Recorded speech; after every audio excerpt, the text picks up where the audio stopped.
hasta que encuentran a su presa. Entonces dan la cara y despliegan todo el horror contenido en sus desequilibradas mentes. Bienvenidos a Expertos del Crimen. Soy David Alemán y hoy diseccionamos uno de los infanticidios más despiadados de nuestro país.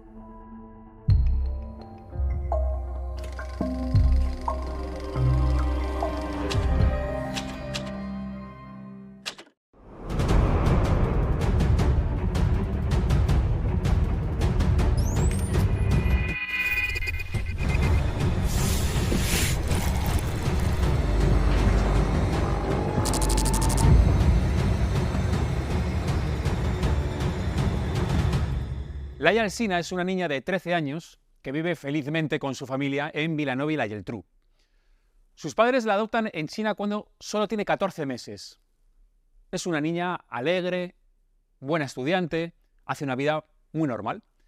El 4 de junio de 2018 su padre tiene que ir a buscarla al colegio, pero el trabajo le ocupa más tiempo del esperado, así que Laia va a casa de sus abuelos. Y sobre las 7 de la tarde su padre acude a buscarla. Ese día hay mucho tráfico, no puede aparcar el coche frente al portal como hace habitualmente y tiene que dejarlo un poco más lejos.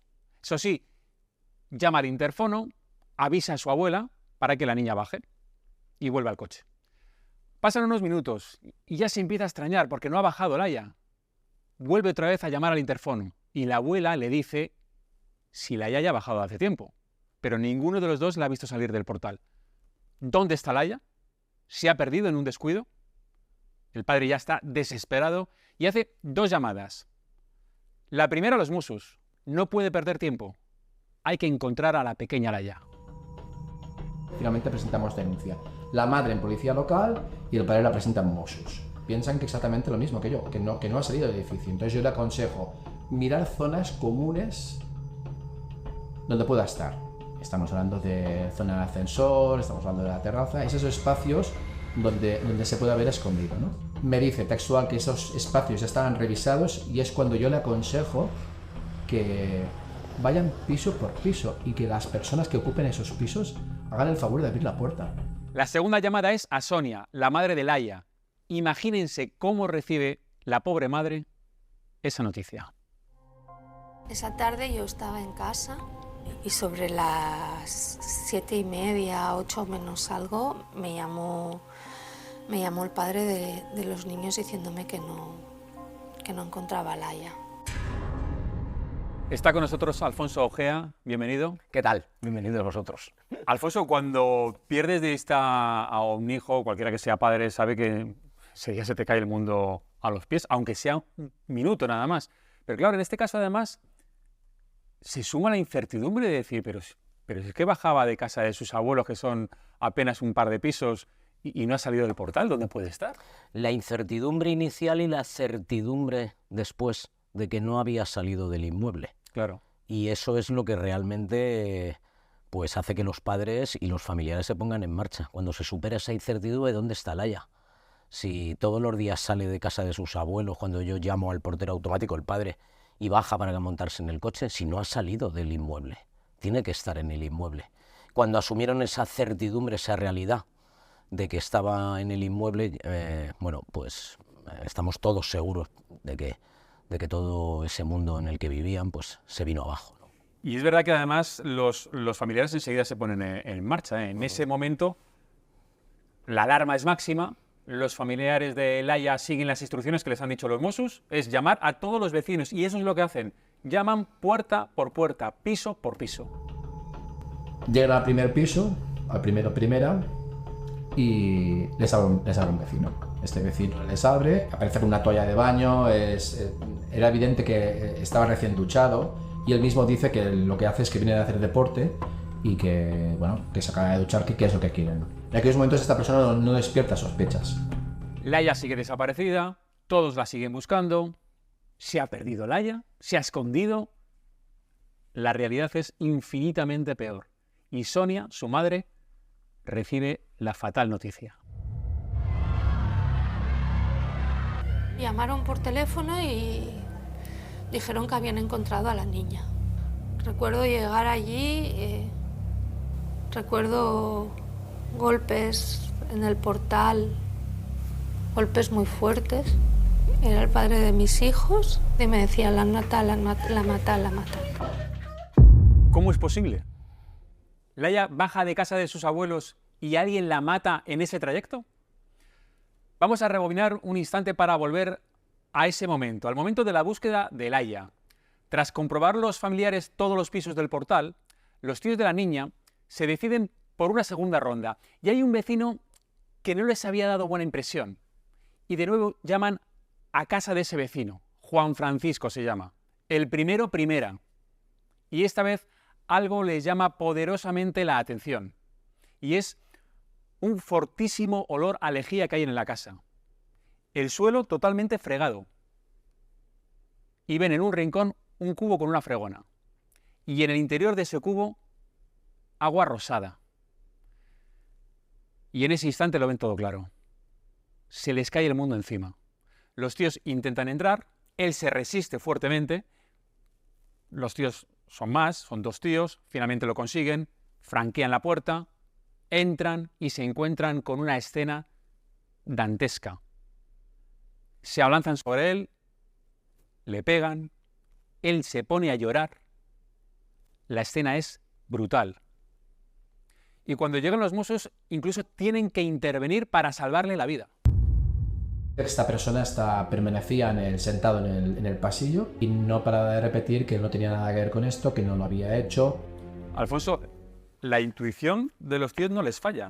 O sea, ellos ya ven algo raro, hay que volver a llamar a este tío, que algo han visto raro ahí, ¿no? Claro, los abuelos residían en ese inmueble y por lo tanto todos los familiares habían acudido en numerosas ocasiones a casa de sus padres, de los abuelos, y siempre se había comentado lo difícil que era esta persona, Juan Francisco López, los problemas que había dado. Llevaba mucho tiempo que no aparecía por el inmueble, pero de pronto había aparecido.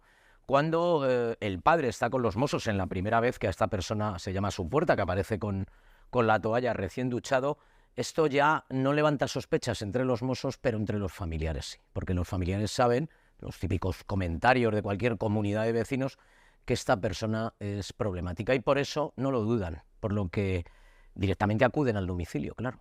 Fedeguelín les impide pasar. Les impide pasar, pero tiran la puerta abajo. Tiran la puerta abajo, ¿no? Que además me acuerdo que en aquellos momentos hubo un debate en esos días en el mundo de los periodistas, del periodismo, sobre si se había hecho un allanamiento de morada, ¿no? Porque, bueno, las causas tasadas por ley para poder entrar en una vivienda particular son muy claras. La primera es que lo solicite un juez por mandamiento judicial, cosa que no era el caso. La segunda es que lo solicite el propietario del inmueble, que tampoco era el caso. Y la tercera, que era el caso, era en la persecución de un delito flagrante. Inmediatamente se procede a la detención de Juan Francisco. Numerosos vecinos se agolpan en la calle y los Mossos se tienen que emplear a fondo para sacarle del portal escoltado, porque si no, no sale de allí vivo. Son esas escenas que te quedan en la memoria, te quedan grabadas. Cuando tú ves a esa personita que no tiene capacidad de defenderse, es imposible, hace que un investigador de grupo de homicidios tenga esa especial sensibilidad, ¿no? De pensar cómo puede ocurrir esto, ¿no? Cómo puede haber gente capaz de hacer esto, ¿no? A las pocas horas de la detención, vuelven los Mossos y el acusado al lugar de los hechos para efectuar la reconstrucción de lo sucedido. Al poco tiempo, muy pocas horas han pasado. Fíjense el ambiente en las inmediaciones de la casa. Era así. ¡Asesino! ¡Que te estamos esperando! ¡Que ya es un día! ¡Asesino! Alfonso, si no es por los Mossos, Juan Francisco no llega al juicio. No, vamos. Si no llegan a desplegarse, que además tuvieron que reforzar el despliegue de los Mossos de Escuadra, con unidades incluso, si no me equivoco, de la Brigada Móvil, que son, por así decirlo, los antidisturbios, porque la llegada de los vecinos cada vez era más acuciante, cada vez llegaba más gente con ganas, evidentemente, de ir a por él, ¿no? Y de hecho, todavía, que ya está preso y lleva años, sigue siendo un preso de especial seguimiento dentro del régimen penitenciario en el que se encuentra, porque esto tampoco se olvida nunca. En las prisiones, los asesinos de mujeres y los asesinos de niños o niñas tienen una pena de muerte, entre comillas, si se juntan con otros presos, con otros reos ya condenados, no en régimen de prisión provisional, van a ir a por ellos, entre otras cosas porque muchísimos de los presos que están en ese centro penitenciario donde se encuentra Juan Francisco López no tienen nada que perder. Solo hay que ver lo que se encontraron dentro del piso los Mossos d'Esquadra. Se quedaron impactados con lo que ven a su alrededor. Toda la casa estaba manchada de sangre porque es verdad que él había ido por la casa. Y después también hay que tener en cuenta que la escena del crimen estaba absolutamente contaminada porque tal como fueron las cosas, allí entró mucha gente, con lo cual tuvieron que esmerarse todavía más la policía en inspeccionar muy detalladamente esa habitación. Vamos a mostrarles algunos de los elementos que se encuentran los Mossos cuando van a hacer la inspección ocular en casa del sospechoso, que son los mismos elementos que encuentran los tíos cuando llaman por segunda vez a casa de Juan Francisco y ven que hay algo raro, que no les cuadra. Claro, cuando ellos entran y desde el primer momento saben que algo raro pasa en ese domicilio y su sobrina... Primero hay un fuerte olor a lejía. Efectivamente. Al final acaban entrando y lo primero que se encuentran es un cubo con una fregona y le llama la atención que el agua es rojiza, medio rosa. Ese es el dato que les hace confirmar los peores de sus presagios. Y es que a Laya le ha pasado algo y lo que le ha pasado es violento. Y que parece que él ha estado limpiando la Claro, casa y ha para estado eliminar fregando todos los para restos. eliminar sangre. Claro. Hay que acordarse que la primera vez que llaman al vecino... Con los Mossos de Escuadra delante. Él les recibe solo con una toalla, porque se acaba de duchar. Claro, empiezas a atar ya cabos. Él se acaba de duchar, ha fregado la casa con lejía, hay una fregona con un agua rojiza, siguen entrando en la casa y ya esto es lo que ya les llama la atención demasiado. Que es la ropa de la niña. La ropa de Laya. Los tíos no saben si es la ropa de Laya, pero les suena que es la ropa de una niña. Y que por lo tanto vuelve a confirmarse sus peores presagios, ya adelantados por el agua manchada de Empiezan a sangre. gritar, Laya, ¿dónde estás? Porque ya creen que está ahí Laya. Claro, ellos con la esperanza de que esté viva, pero al final todo se viene abajo. Laya está debajo de un colchón, la ropa de cama Totalmente desperdigada. Y hay una maleta. Y ella la cabeza está dentro de la maleta. Porque lo que él intentaba era hacer desaparecer el cuerpo de Laya. Lo que yo tengo casi convencido es que la hubiera desmembrado, pero no dio tiempo. No dio tiempo porque ya estaban llamando a los vecinos y los Mossos habían llegado unos minutos antes. No había tenido tiempo de hacer lo que yo creo que quería hacer. También encuentro un cuchillo. Claro, tenía un cuchillo que la había utilizado contra ella. Ella había... Que lo tenía clavado además la niña. Sí, en un oído. Y luego hay algo que ya es el paradigma de la perversión y de lo que pudo sufrir, que además así es como se dice en el juicio. Y como lo dijo el fiscal, el ¿no? sufrimiento que la menor tuvo antes de morir fue terrible. Y es una correa de perro. Una correa de perro que la encuentran con el cadáver y que seguramente fue utilizada también para asfixiarla. Definitivamente no sabemos si murió antes por las puñaladas o por las lesiones causadas por el arma blanca o por la falta de oxígeno por la asfixia. Pero como tú bien dices, una correa de perro en el cuello. Eso es lo que utilizó. Arrastró durante los minutos antes del asesinato a la pequeña por la casa cuando ya tenía heridas. Terrible. Estoy convencido de que así fue. Por eso los tíos se abalanzan contra él y lo agreden. Como no puede ser de otra forma.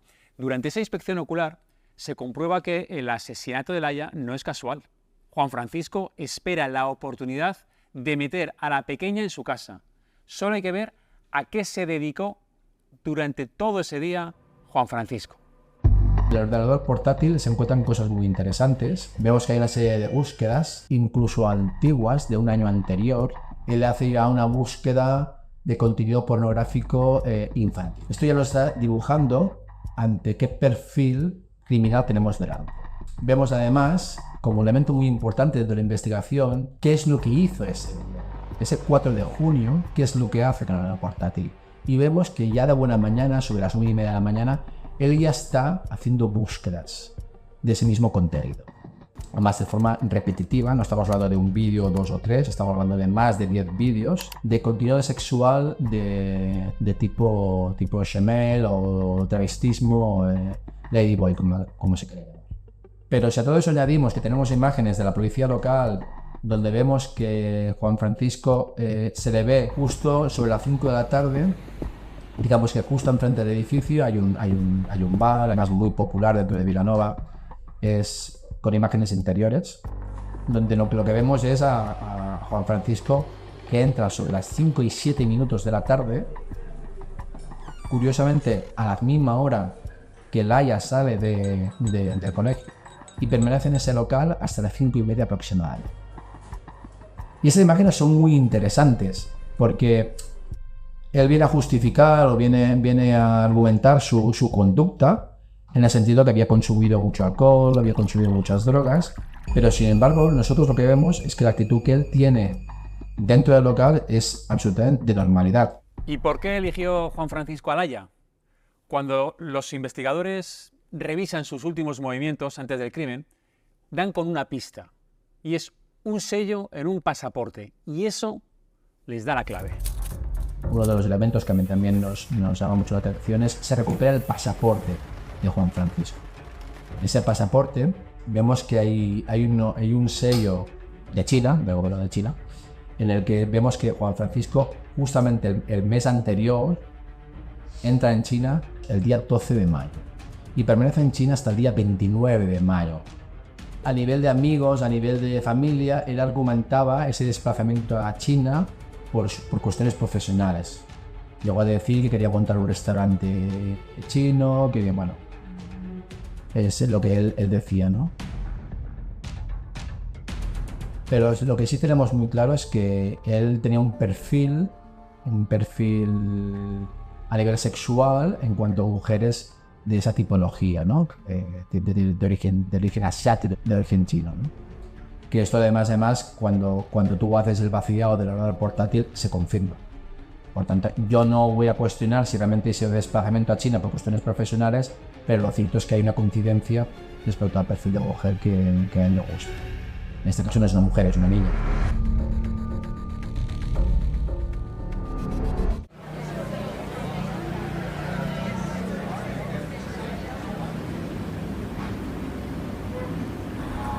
Él estaba trabajando en China de cocinero y además en China en una población muy cerca de donde nació Laia.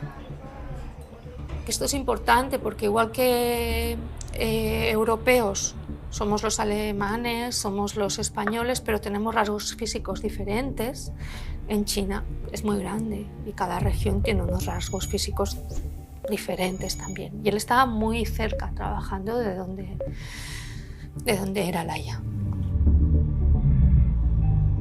¿Estaba Juan Francisco obsesionado con las niñas asiáticas? ¿Fue casualidad que Laia viviera, fatal casualidad, viviera justo en un edificio donde había un pederasta obsesionado con las niñas asiáticas? Puede ser casualidad, pero yo, que soy siempre con este tipo de perfiles criminalísticos muy mal pensado, porque estamos hablando de nuestros menores, lo que sí puedo deciros es que yo casi en este crimen, casi estoy convencido de que él conoció a esa niña antes de viajar a China, ya estaba obsesionado en la pornografía infantil que se incauta en sus ordenadores portátiles. Es pornografía infantil en su mayor parte con menores asiáticas, no chinas, pero sí de otros países de Asia. Filipinas es uno de los países que más pornografía infantil asiática, bueno, pues promueve. Yo creo que él viaja a China, porque ya está obsesionado con Laia y por eso se dirige a una localidad muy cercana a donde ella era originaria.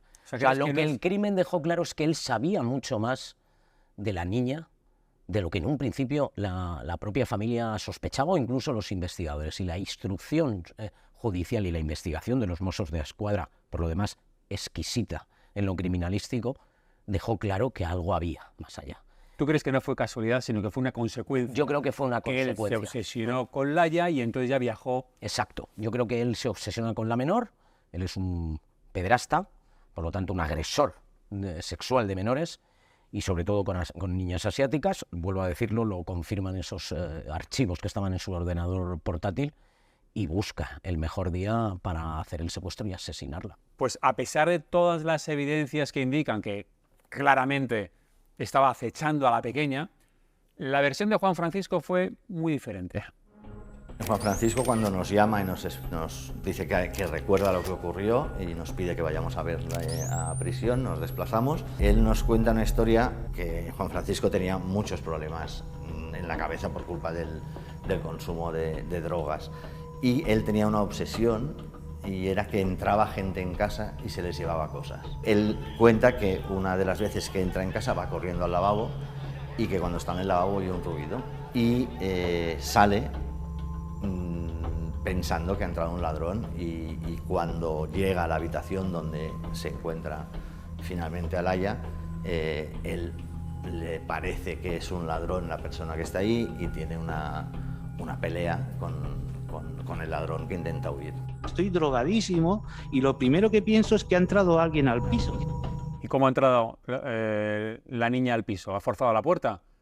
O sea, es decir, claro, como le han pillado casi con las manos en la masa, porque está ahí el cadáver, está, como hemos visto antes, la fregona, la ropa, todo lo que había en esa escena de crimen tan macabra, él ahora sale diciendo que es que creía que me iban a agredir, que había un ladrón que había entrado. Es que es tan inverosímil lo que él intenta hacer ver al jurado que nadie se lo cree. Nadie se lo cree, principalmente porque el derecho de defensa, David, es inalienable, ¿no? No vamos a cuestionarlo, ¿no? Esto es un sistema con garantías y nadie es culpable hasta que no se demuestra. Él tiene todo el derecho, como acusado, a desplegar su estrategia de defensa, pero efectivamente es que a un ladrón se le viola, a un ladrón se le fuerza sexualmente, a un ladrón se le clava un arma blanca y posteriormente se le coloca un collar de perro en el cuello para estrangularlo. No. A un ladrón, en todo caso, se le hace frente y, en cierto modo, lo que quieres es que abandone tu domicilio. No quieres ni siquiera acabar con su vida. Lo que quieres es que se marche porque te está causando un perjuicio terrible. Un ladrón fuerza la entrada para entrar. Claro. Y eso es lo que hizo una niña de 13 años. Una niña de 13 años va a forzar una puerta. Es imposible. No, él, yo creo que no tenía más salida que esa. Lo hablaría con su abogado, con su equipo de abogados, defensores, y estimarían que esa sería una buena estrategia de defensa, en tanto en cuanto puede hacer creer al jurado popular, ¿no?, que es el que al final va a decretar la culpabilidad o no del acusado, que está muy mal de la cabeza, que tiene una serie de problemas mentales que pueden reducir de manera parcial o completa, cuidado, mediante una circunstancia eximente de la responsabilidad criminal. Yo creo que eso él era lo que buscaba con esta paranoia que nos cuenta y con este cuento, en definitiva, que no tiene ninguna credibilidad. Hacer ver al jurado que muy bien de la cabeza no lo está, y desde luego que no lo está, pero no lo suficiente como para que sea responsable criminal de lo que hizo. Es decir, ahí fue clara la sentencia de la audiencia. Sabía diferenciar el bien del mal y sabía que lo que estaba haciendo era un asesinato. Y eso, esa estrategia pasa por negar en el juicio que fuera premeditado. Ha sido algo fortuito, me lo he encontrado. Fíjate, Alfonso, el tono con el que responde a esta pregunta en medio del juicio. Es un tono aterrador. Escuchen. Con anterioridad a estos hechos, ¿usted conocía a Laia? No. Quizás la podía haber visto, pero no. Dice que no recuerda a Laia. Claro que también es verdad que recuerda lo que él quiere, porque tiene memoria selectiva. Es verdad que sale usted con una toalla y que... ¿qué le dicen? La vecina me vio tan asustado que me dijo: Juan, tranquilo, estate tranquilo. Y creo Perdone, esto... Me lo dijo la vecina de enfrente, sí, mientras estaban preguntándome. ¿Y cómo recuerda lo que le dijo la vecina y no recuerda lo que le dijeron las personas que llamaron? Porque estaba asustado y habían unos mazos de escuadra enfrente y estaba asustado. ¿Y no recuerda nada de lo que le dijeron? Yo no le he dicho que no recuerdo nada, yo le he dicho que no le puedo decir exactamente. ¿Es verdad que usted, les dijo a los policías, no encontraréis nada? Yo no recuerdo haber dicho estas palabras exactamente y les dije: no vais a encontrar nada conmigo porque yo no he sido. Sé que preguntaron por una niña ¿vale? Y yo intenté de todas formas, como si no supiera nada, ¿vale? Como si no supiera nada. Yo quería hablar con mi padre y explicarle. Me llama la atención, Alfonso, esto último que ha dicho. Yo le respondí a los Mossos como si no supiera nada. Luego entonces sí sabía algo. Claro que sabía. Estaba fingiendo. Claro. Al final, Es un error. Es un error total, y qué maravilloso es procesalmente el principio de contradicción, ¿no? Penal, ¿no? Efectivamente, ¿qué contradicción? Si usted no sabe nada, no lo sabe, no dice lo que dice. O que no vais a encontrar nada, como les dijo a los Mossos. Si no vais a encontrar nada, es que tienen que buscar algo, es que él sabía que podían encontrar algo y por eso de antemano les decía, no vais a encontrar nada porque ya he utilizado la lejía y la fregona y el cubo. Tiene como demasiada soltura en todas las argumentaciones, ¿no? Es decir, tiene respuestas para todo, parece que se mueve bien en el juicio contestando a la fiscal y a los abogados de la acusación, ¿no? Sí, eso también puede ser porque ha sido preparado por sus abogados para ejercitar ese derecho de defensa tan necesario, ¿no? Pero lo cierto es que cuando hablamos de este tipo de perfiles criminalísticos, los pederastas, oye, también los pedófilos, que no agreden sexualmente, pero están enamorados de menores, pero el pederasta sí agrede, no suelen ser gente de escasos recursos mentales y psicológicos, son gente bastante formada, ¿no? Lo vemos en el asunto de los sucesos cada 3 meses en este país, cuando se realizan operaciones contra la pornografía infantil en las que son detenidas gente con numerosos títulos universitarios. Por lo tanto, este tipo de personas, además él, una persona que había viajado, que aunque se drogara mucho, era una persona de mundo, sabía cómo moverse y sobre todo, vuelvo a repetirlo, porque yo creo que ejercitó en los meses antes cuando estaba en prisión provisional, ejercitó muy bien lo que tenía que decir, lo ensayó ante la sala para dejar claro ante el jurado que él era una persona con un problema psiquiátrico muy grave, buscando, como creo que os hemos comentado antes, esa eximente completa de la responsabilidad criminal, pero no lo consiguió. Y durante el juicio, los padres de Laia, esto ocurre en todos los juicios, se encuentran cara a cara con el asesino de la pequeña. ¿Creen que él se muestra avergonzado, que se muestra arrepentido, cohibido? Vean su actitud. Una vez entré en la sala, lo vi sentado, la distancia era muy corta, de donde estaba él sentado a donde estábamos nosotros. Él nos miraba durante el juicio. Yo creo que él no tuvo en ningún momento una actitud cabizbaja, de arrepentimiento, no. Era como si aquello no fuera con él. Yo tenía ganas de verlo a él, porque yo de él es que ni me acordaba. Yo quería verlo, yo quería que Laia viera que yo no le iba a tener miedo. Que todo el miedo que había pasado ella, todo el miedo que he pasado yo me lo iba a tragar. Y iba a estar allí dando la cara. Las pruebas son claras. Juan Francisco tiene complicadísimo librarse. ¿Y entonces a qué se dedica su defensa? Pues intentar hacer valer varios atenuantes para rebajar su pena. El primero, el consumo de drogas. Era una locura, una locura. Y la cabeza, las drogas, la cabeza, miedo, no se puede explicar. Efectivamente, en los análisis que le hacen tras el asesinato, da un consumo altísimo de cocaína, pero él es un consumidor habitual. Está acostumbrado a ese consumo tan alto. No le produce los mismos efectos ni de lejos que a una persona que consume de forma puntual. Segunda estrategia. Enajenación mental. Vi una silueta e intenté protegerme. No sabía si era un niño o una niña. Solo sabía que me agredía. Le agarré el cuello y a partir de ahí todo es confuso. Es que yo no recordaba los hechos. No recordaba absolutamente nada de lo que había ocurrido. Yo era consciente de que había ocurrido algo horrible en la casa de mis padres. Era totalmente consciente de que era algo horrible, pero a mí yo pensaba que yo era inocente. Yo pensaba que era inocente. ¿Tú te crees algo de esto? No, yo no. No me lo creo. No me lo creí en su momento, tampoco me lo creo ahora. Como bien estás destacando, es una estrategia de defensa. El equipo de abogados, sabiendo de antemano que con los hechos y la investigación de los Mossos d'Esquadra, perfecta, no había manera de poder eludirlo. ¿Qué hay que hacer? Aminorar los efectos de una condena.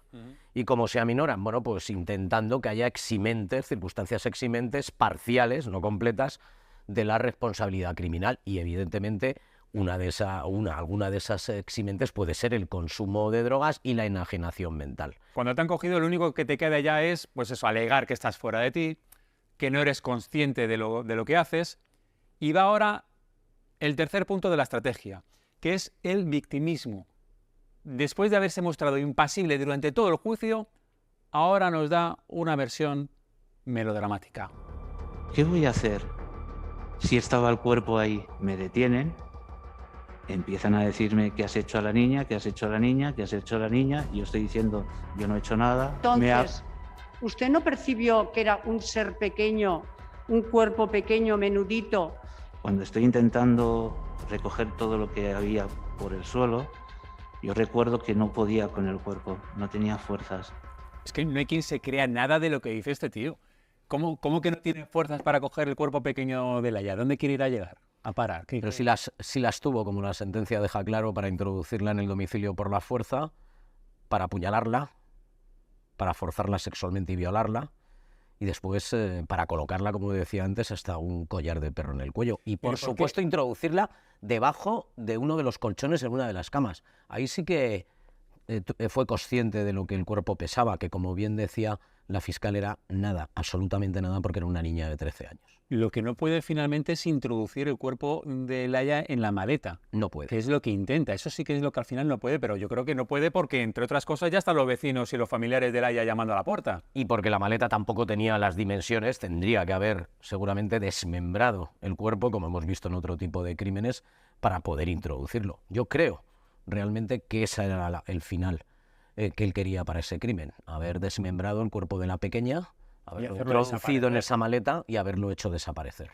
De hecho, la casa tenía suficiente sangre por todos los lados, la hemoglobina estaba por todos los lugares, o sea, que algo empezó ya a barruntarse en esa insana cabeza que tenía, y a mí siempre me ha parecido que este crimen, si no llega a ser por la actividad de los vecinos y de los familiares, hubiéramos encontrado el cuerpo de Laia desmembrado dentro de una maleta y seguramente en uno de los contenedores de basura de Vilanova y la Geltrú. Pues mira, afortunadamente, ninguna de las estrategias de este monstruo funcionó. Ya hay veredicto para otro de los juicios más duros a los que hemos asistido en los últimos años, el del asesinato de la pequeña Laia. Finalmente, Juan Francisco es condenado a prisión permanente por el asesinato agravado por ser una persona menor de edad y 10 años por agresión sexual. ¿Te parece justa la pena? ¿Prisión permanente revisable para este yo creo que sí. energúmeno? Yo creo que sí. Si nos templamos, no nos dejamos llevar por el acaloramiento, que es algo que el derecho penal y la ley de enjuiciamiento procesal evita que se produzca, yo creo que la condena impuesta por la Audiencia Provincial y ratificada por el Tribunal Superior de Justicia también de Cataluña y luego por el Tribunal Supremo en el recurso de casación, yo creo que es una condena justa. Son 10 años también por agresión sexual, se trataba de una menor y era un asesinato sin ningún lugar a dudas, un homicidio con una alevosía como no se ha visto en la historia criminal reciente de este país, algo que nos revolvió a todos y que todavía debe hacernos recapacitar que esto sucede en la España del siglo XXI, que este tipo de perfiles existen, que son muchas veces, en este caso está claro, ¿no?, nuestros vecinos, a esa persona que hemos saludado tantas veces en el rellano de la escalera y que nos parecía una persona normal, pero cuidado, cuando se cierran las puertas de los domicilios siempre privados, lo que sucede ahí dentro, si a lo mejor pudiéramos verlo desde fuera, nos llevaríamos una desagradable sorpresa, y en este caso lo que hizo el llevarse la vida de una niña de 13 años. Que muchas veces los padres, pues le dices a tu hija, no le permites ir a tal sitio porque crees que puede haber peligro, le pones un horario, no puedes estar más tarde de esta hora en casa, no te vayas tan lejos, no sé. Y a veces, como dices, te das cuenta de que a lo mejor el peligro lo tienes en el piso de abajo. Claro, es que yo no tengo ninguna duda que en el caso Juan Francisco López sabía perfectamente a qué hora venía el padre de Laia a buscarla. ¿Tú crees que este individuo estaría día tras día por la mirilla para controlar cuándo viene, cuándo baja, cuándo sube Laia, esperando el momento adecuado para poder cogerla en el descansillo? Yo creo que realizó un seguimiento de la pequeña, de sus movimientos, y ese día decidió que iba a ser. No creo que fuera un día adrede, sino que ese día él había determinado que iba a secuestrarla, que la iba a forzar sexualmente, que la iba a agredir y que la iba a matar. Y no creo que esto tuviera nada que ver con su altísimo consumo de clorhidrato de cocaína, que consumía muchísimo. Desgraciadamente son muchos los que consumen también esa droga y no matan a los demás, al final terminan muertos ellos. Pero yo estoy convencido que aquí hubo la alevosía, por supuesto, y una preparación del crimen bastante más inteligente por parte de él en su mente criminal de lo que incluso en el juicio salió. A mí no he tenido nunca dudas, nadie no esperó a cualquier día. Era ese día, ese 4 de junio del 2018, el día que él eligió para secuestrar a la pequeña y matarla. Prisión permanente revisable, pero para los padres de Laia, que nunca van a volver a recuperar a su pequeña, esa pena no es suficiente. Querrían otra, una de las que no se dicta en los tribunales. Yo a Juan Francisco le puedo desear muchas cosas malas. Yo a él, si le tuviera que desear algo, le deseo miedo. O sea, que tenga miedo. Que se mire al espejo y se dé miedo. Y es que han pasado ya 5 años desde que el monstruo que estaba acechando en el piso de abajo les arrebató la vida de su hija. A pesar de recibir la condena más alta que se puede poner en nuestro país, Juan Francisco López nunca podrá pagar el daño que les hizo. Y ahora tendría 18 años. Y sí, estaría empezando unos nuevos estudios, con amigas nuevas. Y eso no lo va a hacer. Todas las madres que perdemos un hijo nos dicen que somos fuertes. No somos más fuertes que nadie. Uno es lo fuerte que tiene que ser para llevar la vida que le toca. Y no hay más. Mi obligación ahora es quedarme aquí y hacer crecer a mi hijo. Pero yo tengo también una condena. Y su padre. Y toda nuestra familia. Tenemos una condena para siempre. Ver a la madre se te cae el alma a los pies.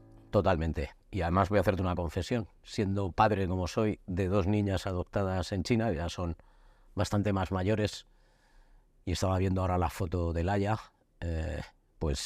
como padre me identifico totalmente con esta madre y con este padre, ¿no? Yo creo que no, que tienen una condena de por vida, nunca más van a volver a tener a su hija, ¿no? A esa hija que estuvieron años esperando para poder ir a buscarla a China, que tuvieron que realizar infinidad de procedimientos administrativos, de realizar un viaje el día que te entregan a tu hija, ¿no? En ese centro chino de adopciones, que hay uno en cada región china donde se va a adoptar, te la entregan.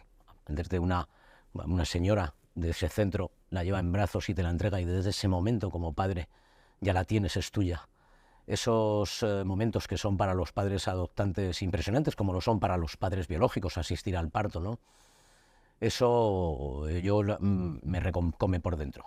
Como padre de niñas adoptadas en China, pues comprendo a esa madre y a ese padre, y van a llevar esto toda la vida. Lo vamos a llevar todos, ¿eh? También los ¿Crees que este individuo, cuando salga, que será dentro de mucho, si es que sale, pero si sale, es peligroso? Sí. Por eso es una PPR, una prisión permanente revisable. PPR lo hablamos nosotros los periodistas para reducir en acrónimo, ¿no? Ese concepto tan fundamental en el derecho penal. Claro que sí. Va a tener que seguir siendo controlado después de que salga de prisión, que le queda mucho. Será controlado, no va a poder acercarse nunca a la familia de Laia pero no va a resultar reinsertado. Esto no es un crimen de reinserción. Los pederastas, lamentablemente, no se reinsertan, vuelven a reincidir en su delito. En este caso, con un crimen tan terrible, ya estarán los Mossos d'Esquadra y todo el Poder Judicial muy pendiente de que no vuelva a reincidir. Ahora bien, la opinión pública, en este caso la opinión pública catalana y también la española, están obligados a conocer qué va a pasar con este señor cuando salga en libertad. De momento, el Tribunal Supremo confirmó el año pasado que el asesino no pisará la calle al menos en 25 años, que es cuando se revisará esa pena, si es que llega a hacerlo algún día, el pisar la calle, el ponerse en libertad, porque sí, tuvo el valor de recurrir el veredicto. Como decimos, el Tribunal Supremo dijo, no, esta sentencia está bien puesta. En el descansillo de un edificio fue donde Laia fue raptada por su asesino, y en el descansillo de un edificio, a través de una mirilla, un vecino grabó prácticamente en directo el crimen de las gemelas de Sabadell. Pero de ello vamos a hablar la próxima entrega de Expertos del Crimen. Adiós.